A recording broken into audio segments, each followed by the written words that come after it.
Female reproductive system अब देखने वाले हैं। प्रीवियस लेक्चर में एक्सक्यूज मी, ठीक है, प्रीवियस लेक्चर में हम लोग ने देख लिया था मेल रिप्रोडक्टिव सिस्टम, पूरा का पूरा खत्म कर दिया था। लेकिन हाँ, आई थिंक सो, मेरे को एक चीज पे डाउट है, शायद हम लोग हाँ स्ट्रक्चर ऑफ स्पर्म के बारे में देखने वाले थे। ठीक है, स्ट्रक्चर ऑफ स्पर्म और स्पर्मेटोजेनेसिस, ये दो कॉन्सेप्ट बाकी है।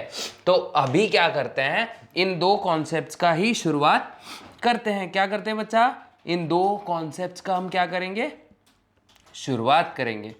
ठीक है, तो बिना किसी देरी के बच्चों क्या करते हैं, आगे बढ़ते हैं। तो सबसे पहले देखते हैं भैया स्ट्रक्चर ऑफ स्पर्म। क्या देखते हैं, स्ट्रक्चर ऑफ स्पर्म। तो देखो अपन स्पर्म का क्या करते हैं, सबसे पहले अच्छे से डायग्राम बनाते हैं। कैसे डायग्राम बनाएंगे भाई, एकदम अच्छे से डायग्राम बनाएंगे। कैसे, अच्छे से। तो देखो ये है स्पर्म का हेड, ठीक है, फिर ये स्पर्म का मिडल पीस, ठीक है, उसके बाद में और ये स्पर्म की ऐसी पूंछ, ठीक है, कुछ ऐसा दिखाई देगा बच्चों स्पर्म। अभी देखो ये अच्छे से बना नहीं है आप लोग को, मतलब जैसे जैसे डेफिनेशन दिखेगी ना इसकी, मतलब वेल डिफाइंड होते दिखेगा ना, तब आपको बहुत अच्छे से समझेगा ये। ठीक है, तो देखो ये बना रहे हम लोग स्पर्म की गर्दन, ठीक है। देखो ये स्पर्म पूरा अच्छे से अब क्या कर रहा है, रूप ले रहा है आपका। आपका मीन्स पूरा ये डायग्राम वाले की मैं बात कर रहा हूँ, ठीक है, ओके। होता है कभी कभी कुछ सेंटेंस निकल जाते हैं मुंह से, ठीक है। ये देखो ये स्पर्म अब धीरे धीरे क्या कर रहा है, अपना रूप ले रहा है। उसके बाद में देखो ऊपर ना ये ऐसा ऐसा कुछ रेड कलर का स्ट्रक्चर आपको दिख रहा होगा। देखो दिख रहा है कि ये, इस स्ट्रक्चर को बच्चे हम बोलते हैं एक्रोसोम। अभी क्या चीज़, कौन सी चीज़ क्या करती है, ये हम लोग को बड़े ध्यान से देखना चाहिए। ठीक है, क्या करना है हमको, बड़े ध्यान से देखना है, क्योंकि भाई लोगों को कैसे बड़े डायग्राम थोड़े अच्छे दिखेंगे तो आप लोग को एकदम आराम से आइसोलेट करते चीज़ों को आएगा। ठीक है, ये आप लोग को अच्छे से देखना है बच्चों। अब देखो यहाँ क्या करते हैं हम लोग, एक और डार्क कलर ले लेते हैं, एक बड़ी सी या फिर ऐसा बड़ा सा सर्कल टाइप बना लेते हैं। ठीक है, दिखाए है ना, ये होता है बच्चों न्यूक्लियस। फिर एक नॉर्मल सा ग्रीन कलर लेके यहाँ एक सर्कल बना रहा हूँ मैं, ओके। और फिर एक छोटा और ग्रीन मान लेते हैं, थोड़ा सा डार्कर ग्रीन कलर लेते हैं और उसके नीचे एक छोटी सी कोई चीज़ बना देते हैं, ऐसे ऐसे टाइप की। ठीक है, तो दो सेंट्रियोल्स होते हैं ना बच्चों, proximal centriole and distal centriole. ठीक है, ये दो टाइप के सेंट्रियोल्स होते हैं। तो ये सब चीज़ें हम लोग बना रहे हैं, है ना। अब ब्लू कलर से क्या बनाएंगे, ब्लू कलर से बनाएंगे ना कुछ तो बनाएंगे भाई, है ना। एक सेकेंड,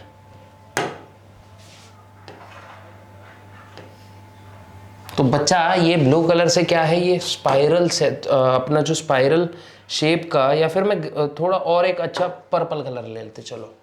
ठीक है, ये जो ये है सिंपल, ये कैसा है बच्चों, स्पाइरली अरेंज्ड, इस तरीके से स्पाइरल अरेंज्ड। कैसा है ये, स्पाइरली अरेंज्ड माइटोकॉन्ड्रिया। ये क्या है, ये माइटोकॉन्ड्रिया। माइटोकॉन्ड्रिया का काम क्या होता है ये आप लोग को भी पता है, मुझको भी अच्छे से पता है। ठीक है, लेकिन फिर भी हम लोग सीख लेंगे इसको, टेंशन मतलब नहीं तो बोलेंगे सर ने हमको सिखाया नहीं।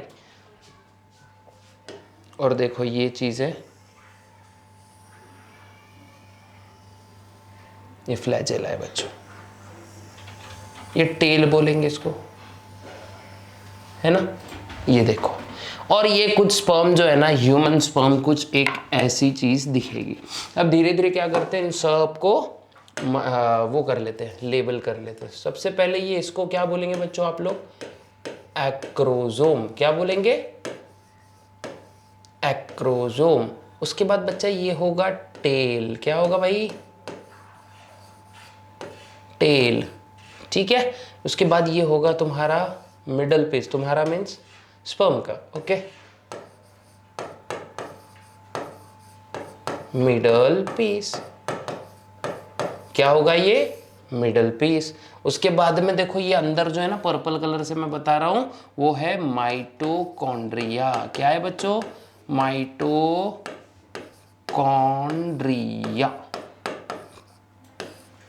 क्या है बचवा, माइटोकॉन्ड्रिया।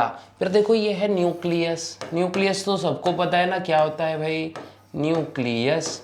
क्या ये है न्यूक्लियस। क्या है संजय भाई, क्या लगता है, क्या दिख रहा है आपको, क्या लग रहा है, न्यूक्लियस। न्यूक्लियस क्या लगता है आपको, क्या होता है संजय भाई, सेंट्रल पार्ट, मतलब सेल का सबसे इंपॉर्टेंट पार्ट, मतलब सेल का भेजा होता है ये, ठीक है। इसके अंदर होता है डीएनए। क्या होता है, डीएनए होता है, ओके। सेल का होता है ये भेजा, इसके अंदर होता है डीएनए। और ये आप लोग को बहुत अच्छा याद रखना चाहिए, बहुत अच्छे से याद रखना चाहिए, क्योंकि इस पर आते हैं बहुत सारे Q&A, ठीक है। अच्छे से याद करो बच्चों, बहुत बहुत बहुत मतलब बहुत अच्छे से याद करो, ठीक है। उसके बाद में ये जो टेल है, टेल मतलब क्या रहती है भाई, फ्लैजेला होता है ये, है ना, ओके, फ्लैजेला होता है। और फिर ये है देखो बच्चों सेंट्रियोल्स। दो टाइप के होते हैं, एक प्रॉक्सिमल होता है और एक डिस्टल होता है, ठीक है। लेकिन मैं यहाँ पे सिर्फ एक लेबलिंग डाल दे रहा हूँ सेंट्रियोल बोल के, ठीक है।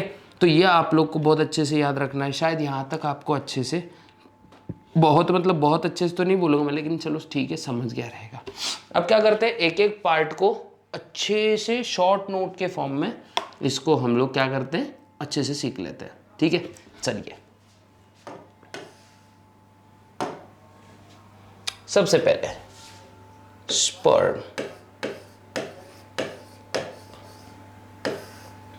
मेल रिप्रोडक्टिव सिस्टम पूरा खत्म हो जाएगा इसमें, ठीक है। इसकी वजह से भाई चलो फोकस करो, ठीक है।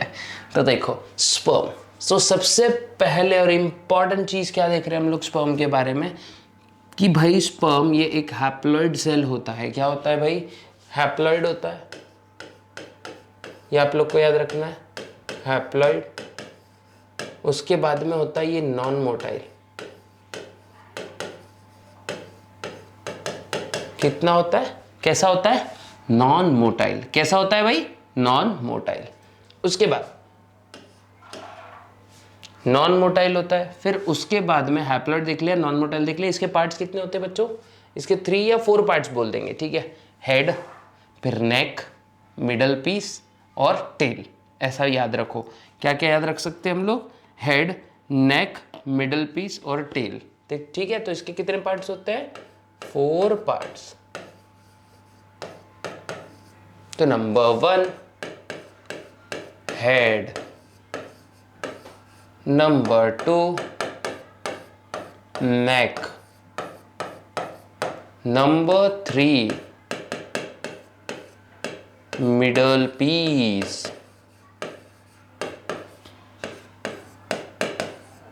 है ना, और नंबर 4 टेल, है ना। ये 4 पार्ट्स आप लोग को बहुत अच्छे से देखने पड़ेंगे बचवा, कि भाई सबसे पहला हेड, दूसरा नेक, तीसरा मिडल पीस और चौथा टेल। दिख रहा है क्या आपको ठीक से, इसका स्क्रीनशॉट ले लो, ज्यादा कुछ लिखा तो नहीं हमने। तो अब देखते हैं आगे की ओर, ओके।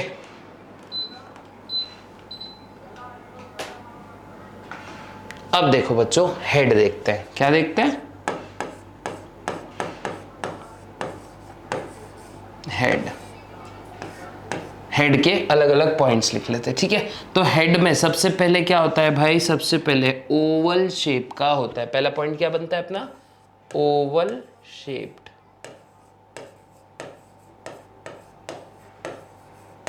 कैसे शेप्ड का होता है, ओवल शेप्ड। उसके बाद में हैप्लॉइड न्यूक्लियस होता है बच्चों, इसमें कंटेन्स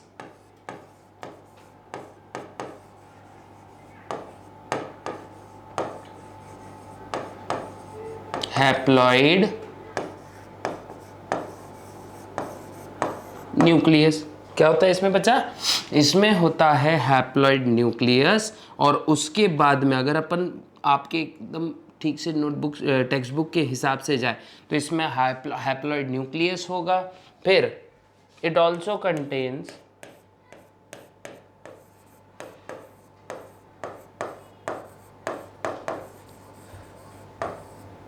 एक्रोजोम। क्या रहता है बच्चों इसके पास में? एक्रोजोम। मैंने बताया था ना ट्रायंगुलर शेप का कुछ तो रफ रफ एकदम है ना, तो वो होता है एक्रोजोम। तो देखो मैंने क्या बताया, सबसे पहले स्पर्म देख रहे हैं, उसका स्पर्म का पूरा डायग्राम देखा, स्पर्म के कितने पार्ट्स होते हैं वो देखे, उसके बाद स्पर्म के हेड के अंदर क्या होता है ये देखा। ठीक है, ये अच्छे से आप लोग को छोटी छोटी चीज़ें बच्चों याद रखनी है। तो अब देखो एक्रोजोम का काम क्या होता है, नेक्स्ट पॉइंट बनता है इससे ही। Acrosome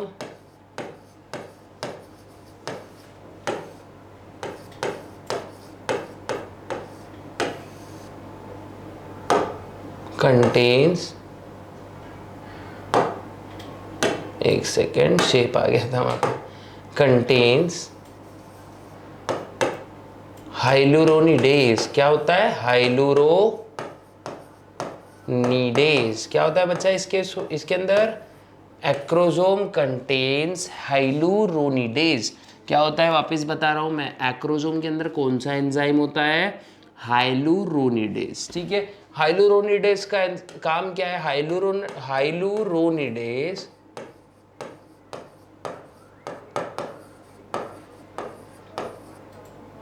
breaks down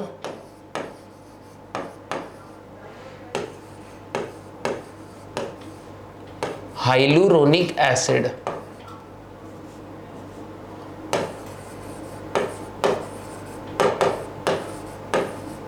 breaks down hyaluronic acid which is present in ovum, which is, ये आगे हम लोग सीखने वाले हैं। ठीक है, ये चीज आगे सीखने वाले, which is present in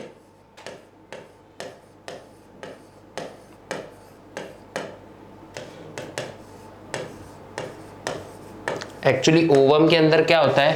follicular sales की लेयर होती है, और ये हाइलुरोनिडेज एंजाइम जो है ये उन्हीं फॉलिकुलर लेयर में प्रेजेंट होता है बच्चों। ठीक है, ये आपको अगर समझो अच्छे से समझ में आ गया है तो हम आगे बढ़ सकते हैं। ठीक है, थोड़ा सा ब्राइटनेस बढ़ा देते हैं ना, थोड़ा आप लोग को भी दिखना चाहिए ना, है न? तो अगर यहाँ तक अच्छे से समझ में आया बच्चों तो बहुत अच्छे से लिख लो इसको, जल्दी लिख लो। ठीक है, अच्छे से लिख लो।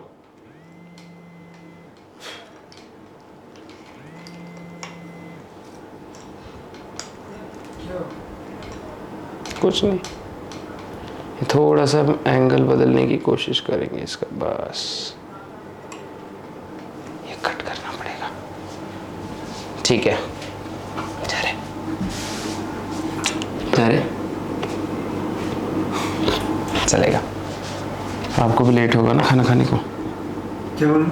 खाना खाने को आपको भी लेट हो रहा होगा ना, इसलिए पूछा। वो मेरे से मेरा घर का नहीं ना। तो अब जो सेंट्रियोल्स हैं, ठीक है, सेंट्रियोल्स जो हैं ये दो टाइप्स के होते हैं बच्चों, proximal centrioles and distal centrioles. क्या? एक होता है प्रॉक्सिमल सेंट्रियोल और एक होता है डिस्टल सेंट्रियोल। ठीक है, और ये कहाँ प्रेजेंट होता है? ये नेक रीजन में प्रेजेंट होता है। ठीक है, इसको मैं क्या करता हूँ, मूव कर लेता हूँ ऐसे। तो देखो अभी सेकेंड पार्ट क्या है? नेक।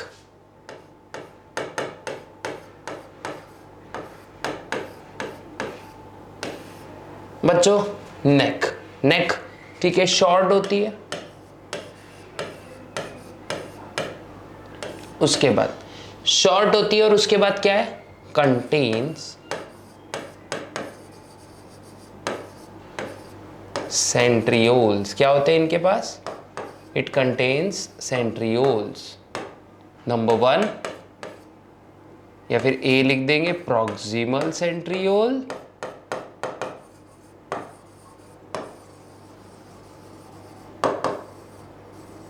एंड नंबर 2 या फिर बी, डिस्टल सेंट्रियोल, है ना। नंबर 1 कौन सा है भाई? Proximal centriole, and number b, it is number b नहीं बोलेंगे, ए बुलेट है प्रॉक्सिमल सेंट्रियोल और बी जो है डिस्टल सेंट्रियोल, ठीक है। उसके बाद देखेंगे मिडिल पीस, कौन सा है बच्चों, थर्ड वाली कौन सी चीज है, देखो देखो जल्दी देखो, अच्छे से देखो, मिडिल पीस।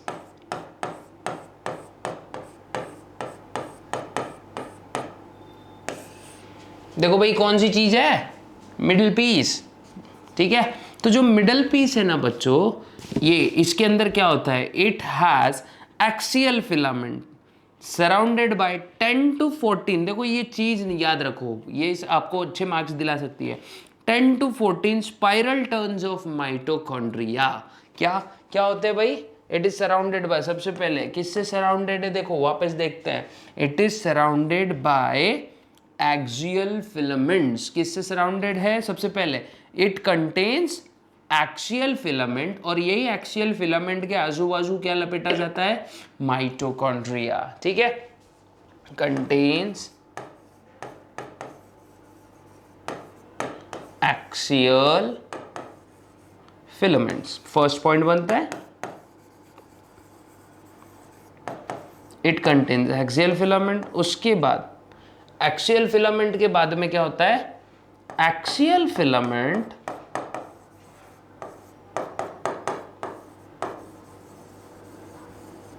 are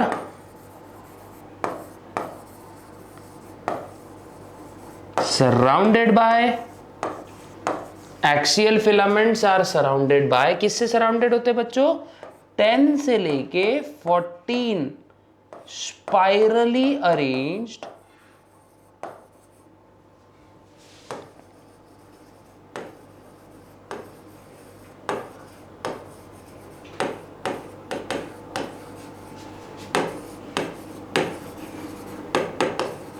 किससे अरेंज होते हैं ये, spirally mito arranged spirally sorry axial filaments के आजू बाजू क्या होता है, स्पाइरली अरेंज्ड माइटोकॉन्ड्रिया होता है बच्चों, क्या होता है, स्पाइरली अरेंज्ड माइटोकॉन्ड्रिया, ये आप लोग को अच्छे से याद रखना है। अब माइटोकॉन्ड्रिया क्या करेंगे भाई, माइटोकॉन्ड्रिया इसी को हम क्या बोलते हैं, ऑल्सो कॉल्ड एज, एक इंपॉर्टेंट वर्ड बता रहा हूं, नेबेनकर्न, क्या बोलते हैं इसको, नेबेनकर्न, ठीक है। तो ये याद रखना, नेबेनकर्न शब्द को याद रखना है, ठीक है। उसके बाद में स्पाइरली अरेंज्ड माइटोकॉन्ड्रिया है, इसको नेबेनकर्न भी कहा जाता है। उसके बाद में हम लोग जो बोलेंगे माइटोकॉन्ड्रिया, काम क्या होता है, माइटोकॉन्ड्रिया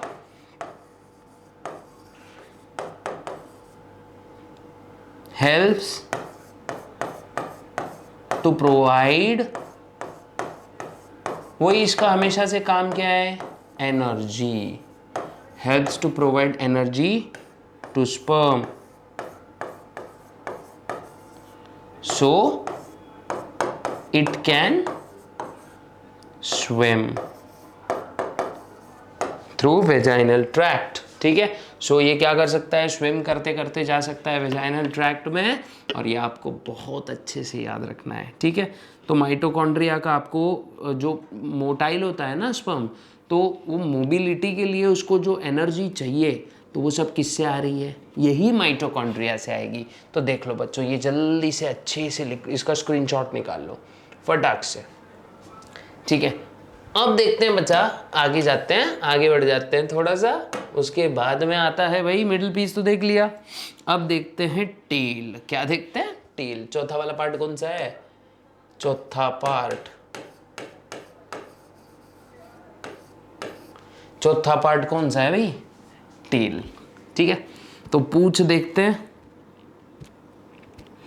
अब देखो बच्चों, पूंछ की बात चली है, ठीक है। तो पूंछ देख रहे हैं, ये पार्टली सराउंडेड होती है बच्चों, सबसे पहले लॉन्ग होती है, स्लेंडर होती है, टैपरिंग होती है, मतलब लास्ट में एक ऐसा टैपर होगा, मतलब इस तरीके से लास्ट में क्या होगी, ऐसी नोक टाइप बनेगी, और हर टेल लगभग ऐसी ही होती है, लगभग ऐसी ही होती है, ठीक है। फाइन थ्रेड लाइक होगी, ठीक है। और ये आती कहाँ से, चलो एक एक पॉइंट कवर करते हैं। सबसे पहले लॉन्ग, स्लेंडर, सिलेंडर नहीं है, it is long, slender, tapers at the end. और ये कहां से आ रही है बच्चों? डिस्टल सेंट्रियोल पढ़ा था ना हमने कुछ देर पहले। Arises from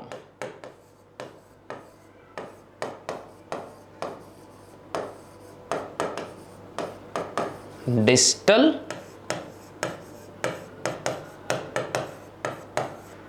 it arises from distal centriole. ये आप लोग को अच्छे से याद रखना है ना, डिस्टल सेंट्रियोल। और ये जो इसके अंदर, अच्छा हाँ एक और चीज, इट कंटेन्स एक्सियल फिलामेंट, ये आप लोग को याद रखना है।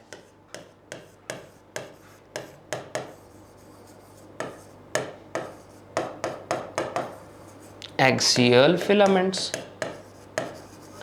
It contains axial filaments. देखो बच्चों, ये छोटे छोटे नोट्स बनाने में ना बहुत ज़्यादा मतलब अपने को फ्रेजेस रिक्रिएट करने पड़ते हैं पूरे टेक्स्ट बुक के, ठीक है।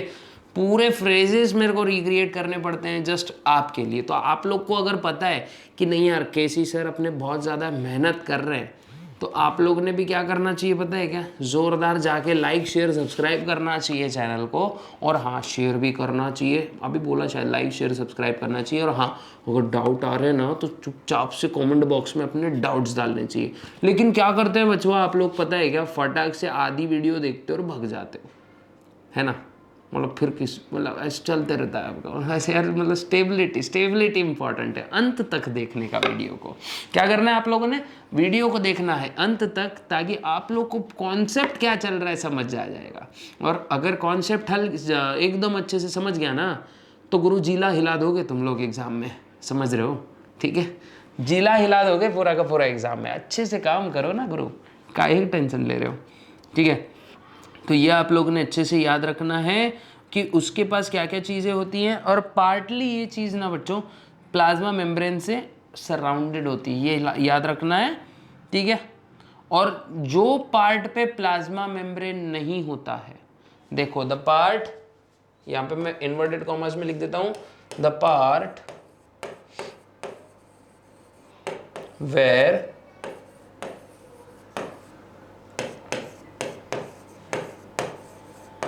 plasma membrane is not surrounded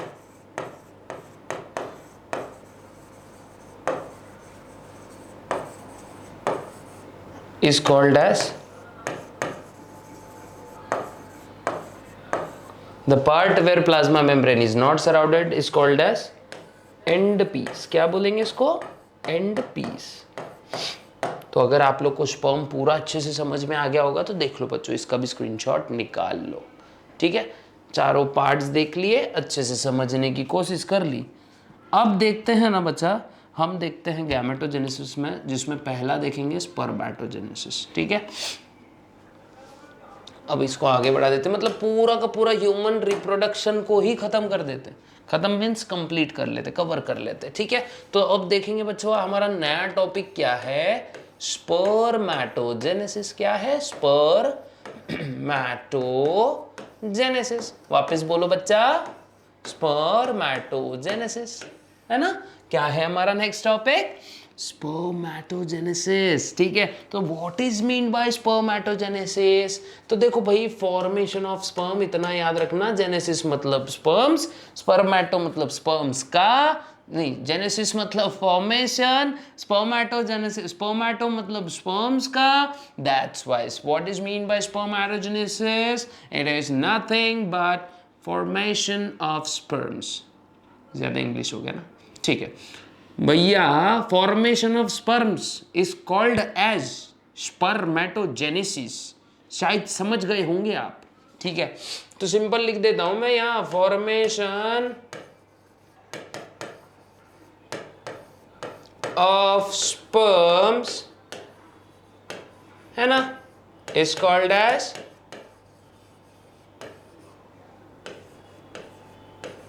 spermatogenesis.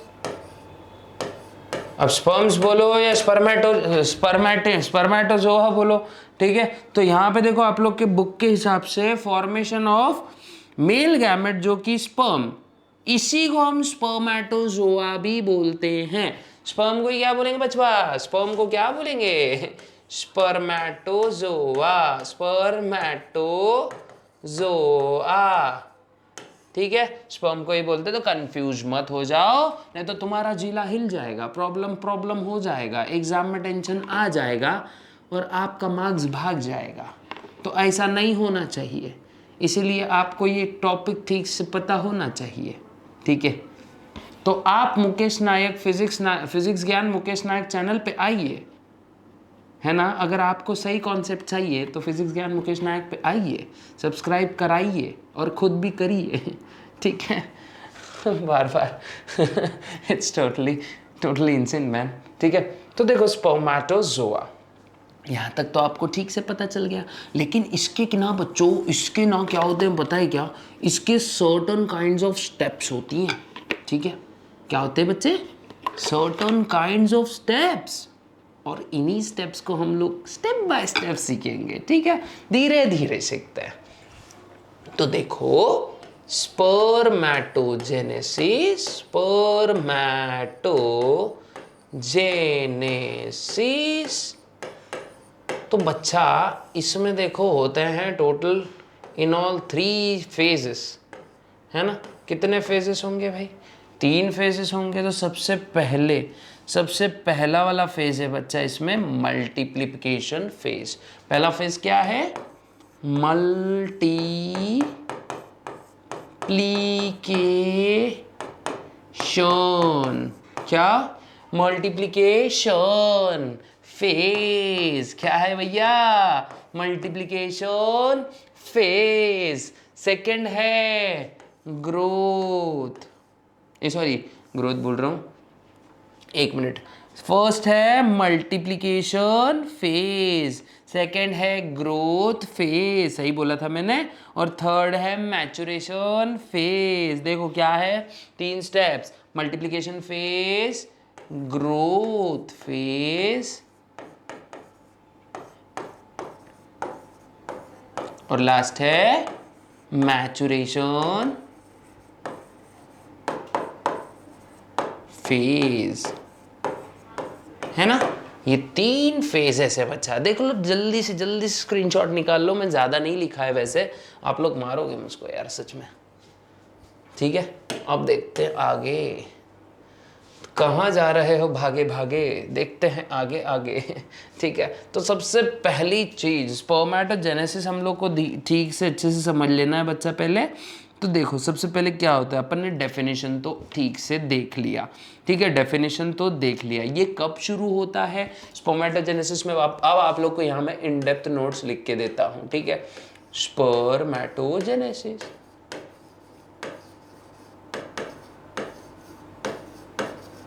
तो देखो जब भी आप लोग को मान लेते हैं ये शॉर्ट नोट आता है, right a note on spermatogenesis, directly अगर मान लेते आता है, तो सबसे पहले क्या लिखोगे? You have to write definitions. Okay, you have to write definitions. देखो तीनों इमोशंस में मैंने समझा दिया। अभी और कोई इमोशंस होता है क्या? मतलब यू हैव टू राइट इन, ना इट्स हेल मैन। चलो ठीक है, नर्क से भी बेकार एक्सप्रेशन था ये। ठीक है, तो देखो स्पर्मेटोजेनेसिस, तो व्हाट इज, सबसे पहले क्या लिखोगे? फॉर्मेशन ऑफ, अच्छे से डिटेल में लिखना, formation of haploid male gamete, formation of haploid male gamete known as sperm or spermatozoa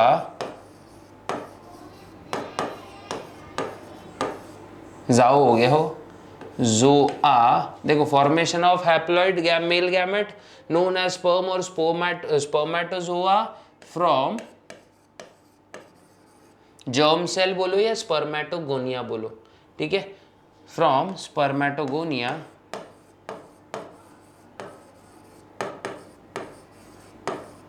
इतना लिखने की जरूरत भी नहीं है, लेकिन चलो ठीक है, हमने पूरा डिटेल बता दिया तभी लगना चाहिए नहीं भाई हम लोग को आता है, मैं हूं, मेरे को सब आता है ऐसा होना चाहिए, ठीक है। उसके बाद में ये शुरू कब होता है, इट बिगिंस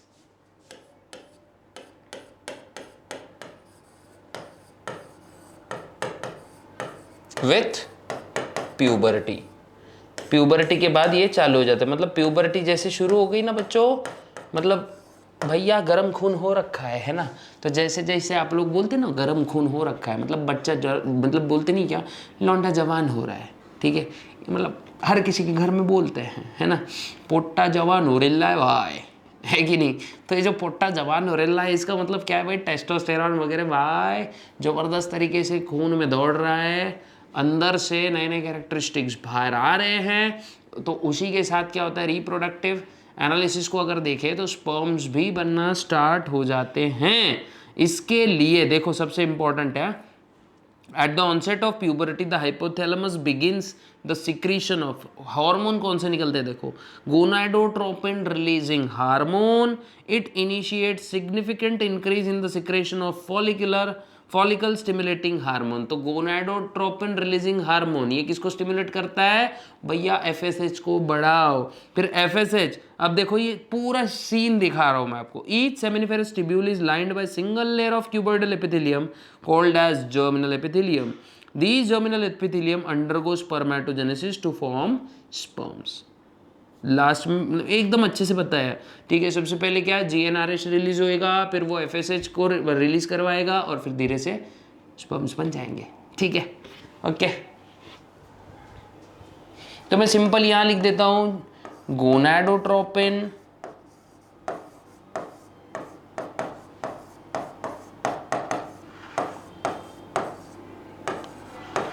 एक मिनट, RELEASING होता है, कभी कभी भूल जाता हूं मैं। Gonadotropin releasing hormone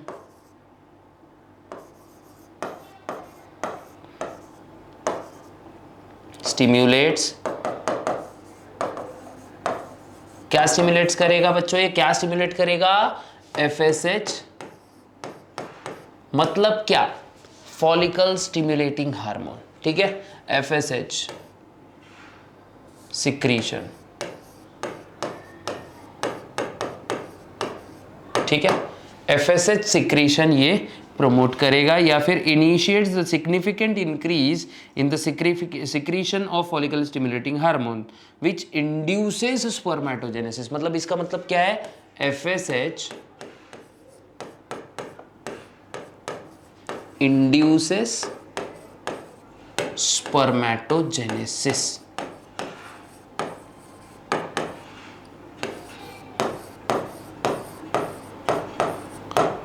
FSH induces spermatogenesis, ये अच्छे से याद रख लो, बहुत अच्छे से याद रख लो, you have to keep in mind, okay, because we are Venom. No, Venom is not telling you anything, not Carnage, but KC sir is telling you to keep this in mind, because ये आप लोग के text book में है। और हाँ, text book में है इसका मतलब एग्जाम में आ सकता है ना गुरु। तो एग्जाम में अगर अच्छे मार्क्स चाहिए तो बहुत अच्छे से काम करना पड़ेगा, और अगर अच्छे से काम नहीं करोगे ना, मार्क्स नहीं मिलेंगे ना। मार्क्स चाहिए तो करना पड़ेगा, टेक्स्ट बुक भी रीड करनी पड़ेगी। देखो मैं भी आप लोग को टेक्स्ट बुक से ही बता रहा हूँ सब चीज़ें, बिकॉज मैं चाहता हूँ कि नहीं यार, जो भी मुझको देख रहे हैं, भले थोड़े से कुछ लोग देख रहे हैं, थोड़ी सी दया कर दो मेरे ऊपर भी, है ना, लेकिन स्टिल कुछ लोग देख रहे हैं तो चलो ठीक है। वो कुछ लोगों ने भी क्या करना चाहिए, जाके लाइक शेयर सब्सक्राइब कर लेना चाहिए चैनल को, ताकि ज़्यादा से ज़्यादा लोगों को पता चले, नहीं यार एक एड़ा इंसान है जो बायो सिखा रहा है, बायो दिखा रहा है, बायो को बहुत ईजी करके बता रहा है, ठीक है। उसके बाद जो सेमिनिफेरस ट्यूब्यूल होती है, देखो उसके आजू बाजू हमने देखा था ना जर्मिनल एपिथेलियम, तो वो स्टिमुलेट हो जाती है। फिर उसके बाद उसी जर्मिनल एपिथेलियम से बनेगा क्या, क्या बनेगा, क्या बनेगा बोलो जल्दी, स्पर्मेटोजोआ बनेगा। क्या बनेगा, ज़्यादा कुछ नहीं बनने वाला है भैया, स्पर्मेटोजोआ बनने वाला है, ठीक है। ये आप लोग को आई थिंक सो बहुत अच्छे से समझ गया रहेगा, एकदम दिमाग में घुस गया रहेगा, है ना। अब देखते हैं इसके 3 स्टेप्स। So, germinal epithelium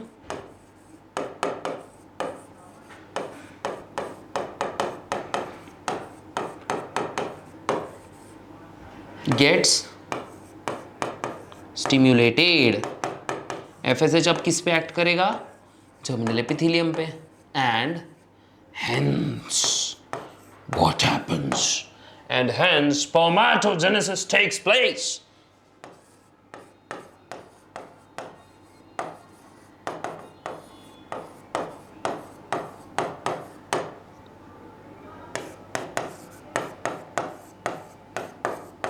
तो देखो आप लोगों को स्पर्मेटोजेनेसिस के पहले इतना थोड़ा सा रामायण, एकदम ऐसे कुछ तो भी लिखेंगे, रामायण नहीं बोल सकते इसको, लेकिन हाँ इसको आपको कुछ तो मतलब इसके पहले लिखना पड़ेगा।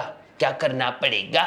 इसको लिखना पड़ेगा। इसको लिखना पड़ेगा तो क्या करना पड़ेगा? अरे यार आपको ये चीज बहुत अच्छे से समझनी पड़ेगी। समझ रहे? अब देखते हैं दिख रहा स्पर्मेटोजेनेसिस एग्जैक्ट कैसे होता है। तो इसमें नेक्स्ट पॉइंट क्या आएगा? 3 फेजेस। मैं डायरेक्ट लिख रहा हूं, आप लोग ने थोड़ा और बड़ा चढ़ा के लिखना है इसको। तो it occurs in following your respective 3 phases. Number 1 multiplication phase.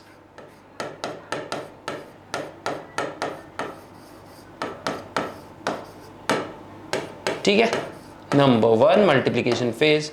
Number 2 आएगा भाई कौन सा? Growth phase. ओके,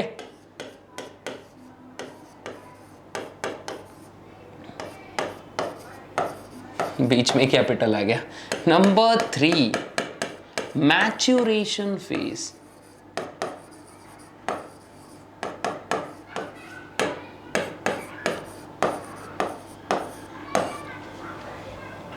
अब ये 3 फेजेस में हो रहा है बच्चों ये। ठीक है, अब ये रिस्पेक्टिव 3 फेजेस में ये पूरी की पूरी प्रोसेस कंप्लीट हो रही है। ठीक है, क्या हो रही है? कंप्लीट हो रही है। ठीक है, ये है हमारा स्मार्ट बोर्ड, ये है उसके ऊपर लिखा हुआ डेटा, और यहाँ पे स्पर्मेटोजेनेसिस सिखाना पूरी कंप्लीट हो रही है। सेंटेंस नहीं जम रही है, आप लोग ध्यान दीजिए और बहुत अच्छे से पढ़ाई कीजिए। ठीक है, तो चलो जोक्स अपार्ट अगर देखा जाए तो फर्स्ट कौन सी है भाई? फर्स्ट कौन सी है? Multiplication phase. मल्टीप्लिकेशन फेज हम अभी देखेंगे, है ना? Multiplication phase. अब मल्टीप्लिकेशन फेज में क्या हो रहा है भाई? देखो सर, देखो सभी के सभी देखो, प्रीमोर्डियल जर्म सेल्स, जिसको हमने जर्मिनल एपिथेलियम के सेल्स भी बोला है, जो कि डिप्लॉयड होते हैं। ठीक है, जो कि डिप्लॉयड होते हैं, अंडरगो रिपीटेड माइटोटिक डिवीजन। तो सिंपल सी बात बता देता हूं मैं, जर्मिनल या फिर सिंपल जर्म सेल्स जो कि डिप्लॉयड होंगे, जर्म सेल नहीं बोलेंगे, सेल्स ऑफ जर्मिनल एपिथेलियम बोलेंगे ना, थोड़ा सा अलग हो जाएगा। Sales of germinal epithelium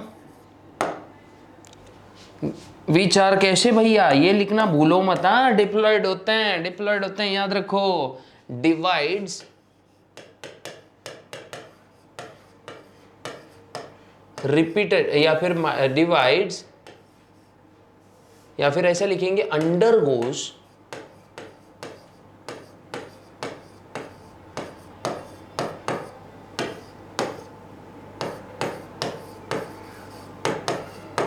repeated mitotic divisions, undergoes repeated mitotic divisions। ठीक है, अब इस वजह से क्या होता है? बहुत सारे स्पर्मेटोगोनिया बन जाते हैं। That's why many spermatogonia are formed। ऐसा लिख सकते हैं हम लोग। So large number of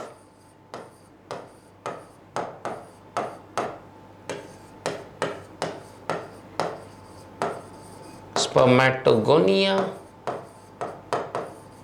are formed, है ना?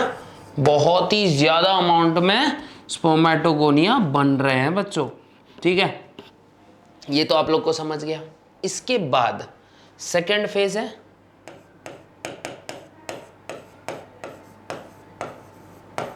Growth phase.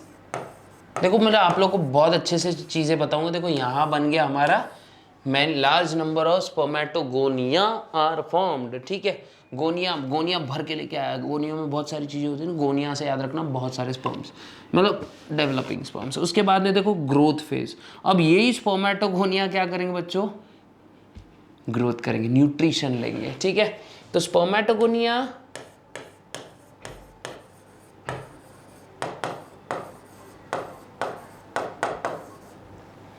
Takes nutrition and grows. मतलब अब वो सेल डिवीजन के लिए तैयार हो रहे हैं बच्चों। ठीक है, ये किस वजह से हो रहा है, ग्रो इन साइज। ठीक है, इस वजह से क्या होता है, दे ग्रो इन साइज। या फिर मैं ऐसा लिख सकता हूं simple, their size, due to this their size increases. अब भैया खाना ज्यादा खा लोगे तो पेट सूज जाएगा ना। ठीक है, तो ऐसा याद रखो,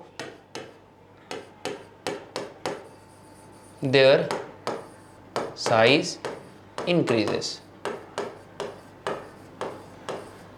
now they are called as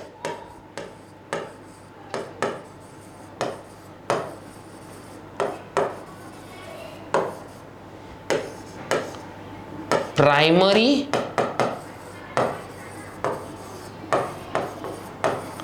spermatocyte. क्या बोलेंगे इसको, प्राइमरी स्पर्मेटोसाइट। देखो एक बार मैं इसको नीचे ले लेता हूं ताकि आप लोग को नहीं क्या पूरा का पूरा शॉर्ट नोट मिल जाए। ठीक है, जल्दी से इसका भी स्क्रीनशॉट ले लो, फटाक से, ज्यादा जल्दी जल्दी, फटाफट जल्दी से, एकदम जल्दी से। ठीक है, अब इसके बाद देखो स्पर्मेटोसाइट बन रहे, प्राइमरी स्पर्मेटोसाइट बन रहे भैया। तो प्राइमरी स्पर्मेटोसाइट भी डिप्लॉयड होगा। कैसे होगा, देखो क्वेश्चन इस पे से ही आ जाते हैं एमसीक्यूज में कि भाई प्राइमरी स्पर्मेटोसाइट का डिप्लॉयड लेवल क्या होता है, सेकेंडरी स्पर्मेटोसाइट जो होता है वो कैसा होता है, ये चीजें हम लोग देखने वाले हैं। मतलब लगभग इसमें यही आता है। अब इसके बाद में देखो बच्चों मैचुरेशन फेज, ये थोड़ा सा कॉम्प्लिकेटेड फेज है, तो इसको अपन पूरा का पूरा एक नया वाला पूरा प्लेन सरफेस लेंगे। ठीक है, थर्ड क्या बोले अपने, मैचुरेशन फेज।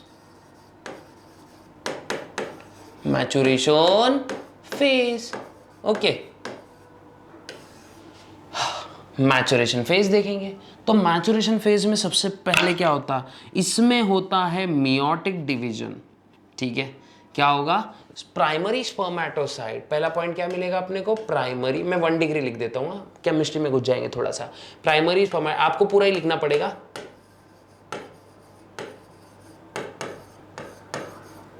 है ना, अंडरगोस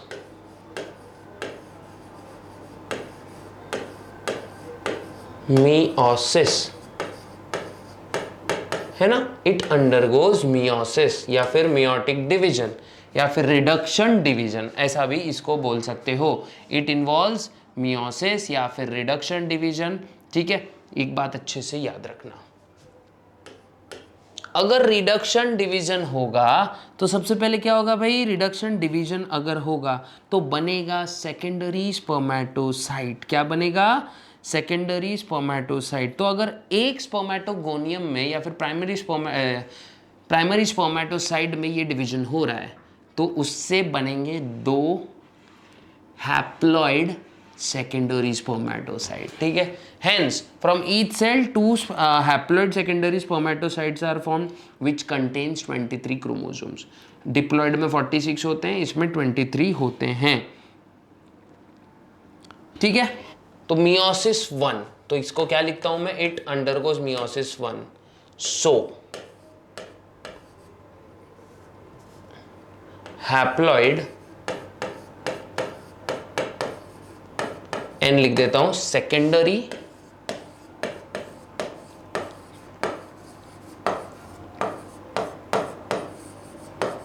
स्पर्मेटोसाइट्स आर फॉर्म्ड। ठीक है, नाउ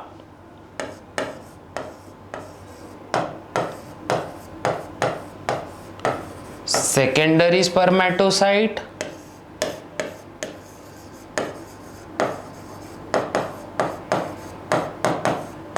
undergoes meiosis 2। क्या हो रहा है भाई, सेकेंडरी स्पर्मेटोसाइट मियोसिस 2 से होकर गुजर रहा है। इस वजह से क्या हो रहा है, 4 स्पर्मेटिड्स बनेंगे, मतलब एक सेल से 4 स्पर्मेटिड्स, एक प्राइमरी oocyte बोल रहा हूँ, स्पर्मेटोसाइट से 4 स्पर्मेटिड्स। कितने भैया, 4 स्पर्मेटिड्स, ठीक है। देन स्पर्मेटिड्स आर फॉर्म्ड, मैं सिर्फ स्पर्मेटिड्स लिख देता हूँ, ठीक है, क्योंकि अपन ने नंबर मेंशन नहीं किया है।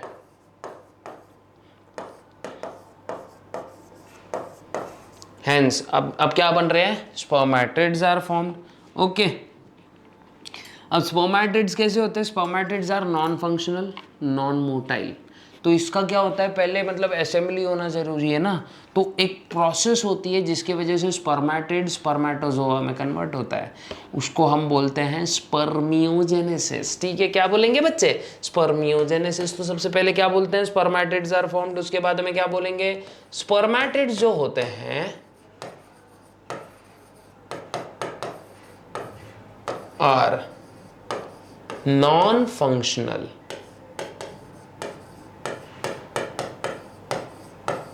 And non motile. तो उनकी मतलब पूरी असेंबली होना जरूरी है अच्छे से, मतलब ठीक से। तो देखो अच्छे से अगर मैं बुक के हिसाब से बोलूं आपको, it gets transformed into functional spermatozoa by the process called spermiogenesis. Therefore, मैं अच्छे से यहां लिख देता हूं, to form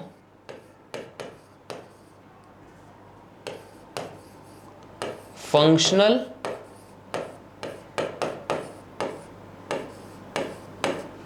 spermatozoa, जिसको हम फंक्शनल स्पर्म बोलेंगे, जाओ लिख देता हूं बार बार, जोआ स्पर्मेटिड्स undergoes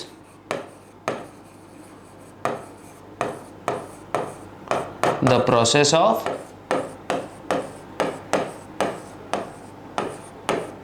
स्पर्मियोजेनेसिस। अब तुम्हारे दिमाग में क्वेश्चन आएगा ना, सर स्पर्मियोजेनेसिस क्या होता है ना। It undergoes the process of spermiogenesis. अब दिमाग में तो आता ही है ना कि सर स्पर्मियोजेनेसिस क्या होता है ना। आता तो है, नहीं आता है तो मैं बता दूंगा भाई, टेंशन मतलब, ठीक है। तो स्पर्मियोजेनेसिस, सो ऐसा लिखेंगे, the formation of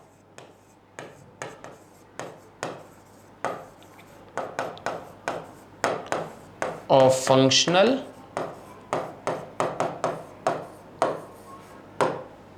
spermatozoa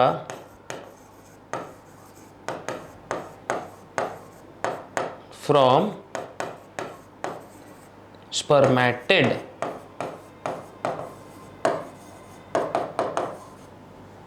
is called as,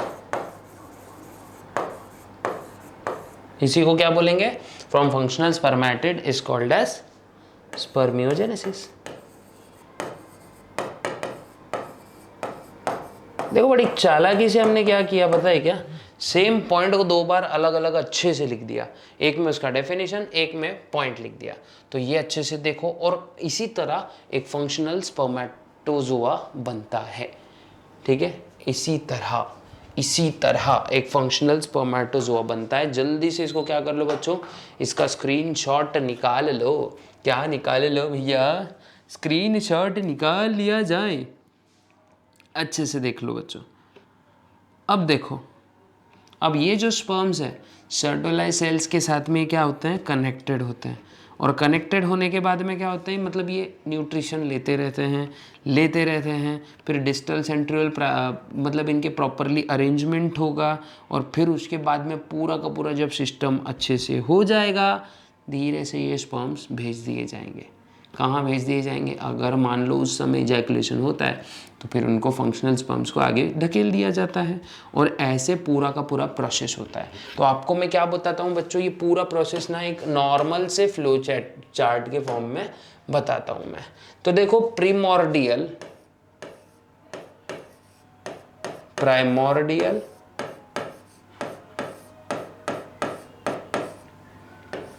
germ cells.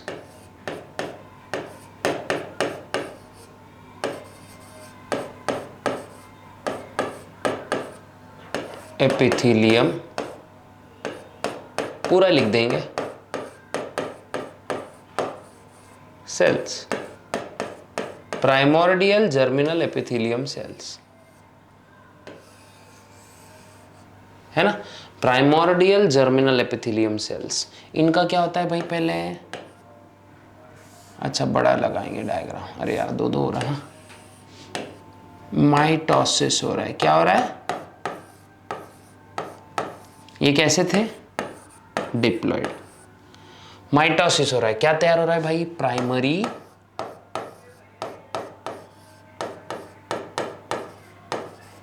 Spermatocyte,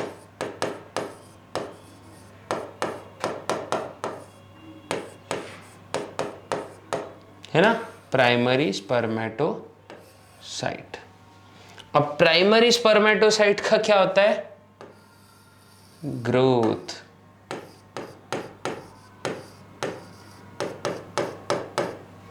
देखो ये क्या बना, प्राइमरी स्पर्मेटोसाइट जो कि है कौन सा, हैप्लॉइड है कि डिप्लॉइड है, हैप्लॉइड है कि डिप्लॉइड है भाई, डिप्लॉइड है ना। अब ये ग्रोथ भी कर रहे हैं, है नहीं, देखो some of the spermatogonia stop dividing, अरे हाँ एक चीज के ऊपर हम लोग आगे कूद गए ना, स्पर्मेटोगोनिया पहले बनता है ना, देखो ऐसा ऐसा प्रॉब्लम हो सकता है,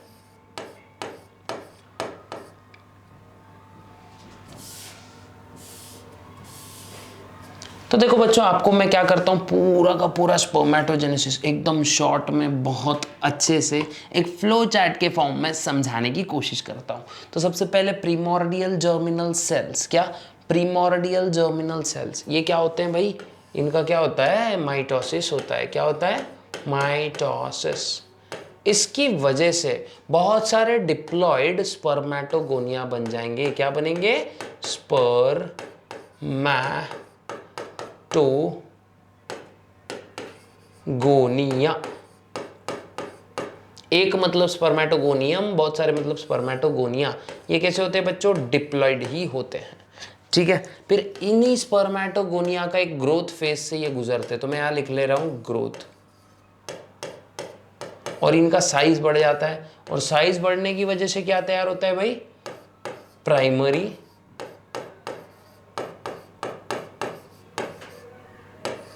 स्पर्मेटोसाइट, ये भी होते हैं कैसे, डिप्लॉइड, है ना, ये भी कैसे होते हैं, डिप्लॉइड। अब डिप्लॉइड के बाद में इनका क्या होता है भाई, first meiosis, MEIOSIS, meiosis 1, meiosis 1 होने के बाद इनका कन्वर्जन ना किस में होता है पता है, सेकेंडरी स्पर्मेटोसाइट,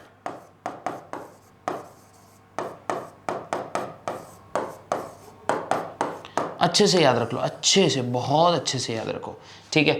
ये आप लोग को मतलब उसमें भी हेल्प कर देगा, नीट में भी हेल्प कर देगा बहुत अच्छे से, ठीक है। फिर आता है मियोसिस 2, मियोसिस 2 से क्या होता है भाई, क्या तैयार हो रहा है, स्पर्मेटिड तैयार होता है, स्पर्मेटिड, ठीक है। और उसके बाद में क्या होता है, स्पर्मियोजेनेसिस, क्या होता है, स्पर्मियोजेनेसिस, और उसके वजह से तैयार होता है स्पर्मेटोजोआ।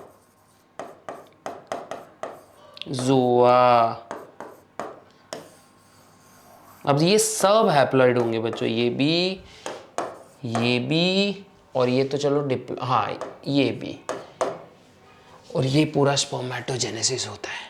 अगर समझ में आ गया रहेगा तो इसका जल्दी से स्क्रीनशॉट ले लो पहले, और अगर बहुत अच्छे से समझ में आ गया तो जल्दी से जाओ, भागो, चैनल को लाइक शेयर सब्सक्राइब कर दो ताकि फटाक से आप लोग को भी ज्ञान मिलता रहे। बेल नोटिफिकेशन आइकन दबाओ। और अगर बहुत सारे बच्चों को एजुकेशन फ्री में मिल रहा है तो इस भारत में चेंज आके रहेगा। तो मिलते हैं नेक्स्ट एपिसोड में।